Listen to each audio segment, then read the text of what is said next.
یہ جنگل ایک ایسی جگہ تھی جہاں درختوں کی بلندی آسمان کو چھوتی اور چھوٹے چھوٹے چشمے موسیقی کی طرح بہتے تھے۔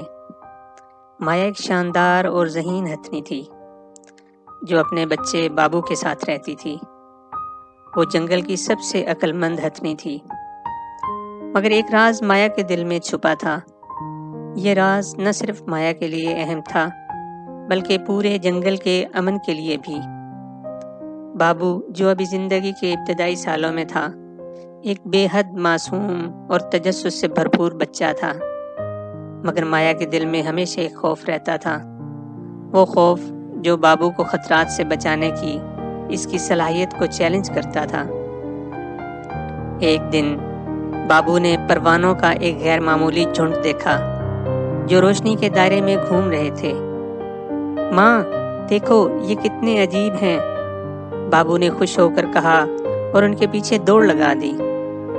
مایا فوراً خبردار ہوئی، بابو رک جاؤ، مگر بابو کے تجسس اسے ایک وادی کی گہرائی تک لے گیا جہاں زمین کا رنگ سرخ ہو رہا تھا۔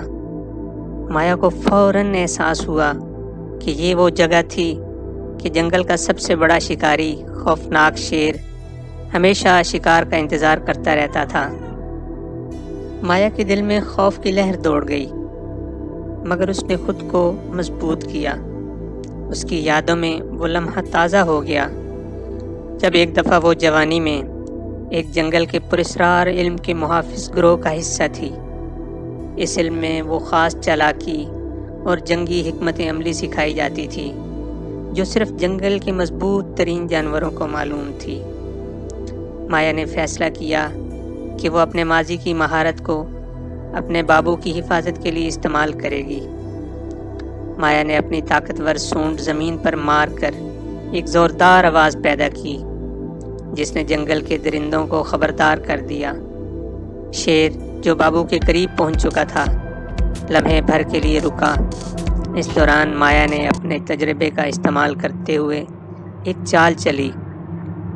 مایا نے ایک بھاری پتھر اور بھاری لکڑی کے تنے کو اپنی سونڈ سے اٹھایا اور اسے ایسے پھینکا کہ وہ شیر اور بابو کے درمیان آ گرا۔ شیر غصے سے دھاڑا، مگر مایا اپنی اگلی حرکت کے لیے تیار تھی۔ مایا نے اپنی سونڈ کے ایک جھٹکے سے زمین پر ایک مخصوص لکیر کھینچی جس سے ایک پوشیدہ جال حرکت میں آ گیا۔ یہ وہ جال تھا جو مایا نے جوانی میں سیکھا تھا اور اسے شیر جیسے خطرناک شکاریوں کو قابو میں رکھنے کے لیے بنایا گیا تھا۔ شیر جب مایا پر حملہ کرنے کے لیے دوڑا تو وہ جال میں پھنس گیا۔ جال نے اسے جکڑ لیا اور وہ بے بس ہو گیا۔ مایا نے ایک گرجدار آواز میں شیر کو خبردار کیا، یہ جنگل میرے بچے کے لیے محفوظ جگہ ہے، اگر تم نے دوبارہ یہاں قدم رکھا تو تمہاری طاقت کا اختتام یہیں ہوگا۔ مایا نے بابو کو اپنے قریب کیا جو حیرت اور خوف کے درمیان پھنسا ہوا تھا۔ ماں، یہ سب کیسے ہوا؟ کیا آپ کوئی جادوگر ہیں؟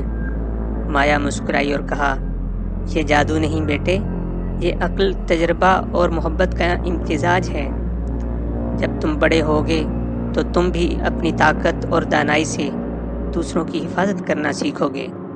اس کے بعد بابو اپنی ماں کے ساتھ چلتے ہوئے دریا کے قریب گیا جہاں اسے ایک عجیب سی آواز سنائی دی۔ آواز ایک وحشی جانور کی تھی جو کہہ رہا تھا، مجھ سے بچ جاؤ، مجھ سے بچ جاؤ۔ بابو نے حیرت سے مایا کو دیکھا، لیکن مایا نے اس کے کان میں سرگوشی کی، یہ کوئی معمولی آواز نہیں ہے بیٹا، یہ جنگل کا پراسرار راز ہے۔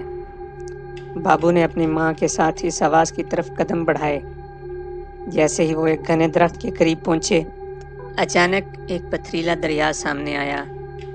اس کے کنارے پر ایک پرانا عجیب و غریب درخت کھڑا تھا جس کی جڑوں میں ایک روشن دروازہ چھپا ہوا تھا۔ مایا نے درخت کی جڑوں کو چھوا اور اچانک دروازہ کھل گیا۔ دروازے کے پیچھے ایک عجیب دنیا تھی جہاں درختوں پر سانپوں کی مانند چمکدار درخت اگے ہوئے تھے اور نیلے رنگ کی جھیل میں عجیب مخلوق تیر رہی تھی۔